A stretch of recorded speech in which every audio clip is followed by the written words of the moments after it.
Okay, we are looking at skills Excel 1.14 and 1.15. We're looking at the format painter and pasting options in Excel. We looked at the format painter in Word also. I just want to show you how it works too in Excel because I use this fairly often. You can see here I've taken our little table from before and I've changed it. I've just changed these to general cells, got rid of the shading and the bordering.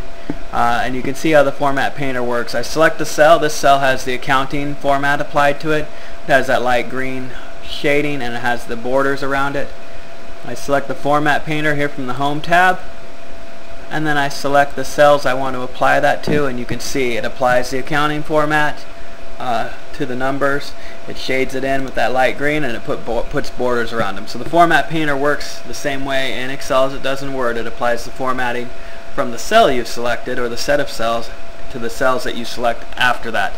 So that's the format painter. I really like it in Excel. What I want you to do for skill 1.15, I want you to look through all those different options. I want you to just kind of try to understand what the pasting options mean.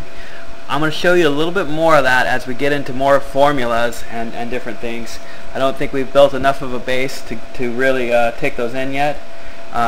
But I do want to show you one thing. It's the paste values. If you see here, I select this cell here in F4. You can see the formula there is sum of B4 through E4. That's basically all the values in this row. And what we have is the calculated value. So what you'd expect is if I change this value, maybe to nothing, you can see this value changes and even this value changes. Now the paste values, I'm going to add that back in there. What the paste values does is I can copy this cell and then I can paste it even back over itself. I can select special and I can go paste values, and when I select that, it lets me why is it freezing up?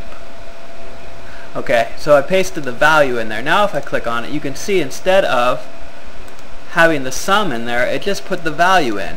Now if I come over here, it will let me, there we go. I change this to a 0, the value stays the same. So that's how the paste values work. So it's very handy if you put in a formula and then you just want to copy those values and don't bring the formula with you. That's where the paste values comes in handy.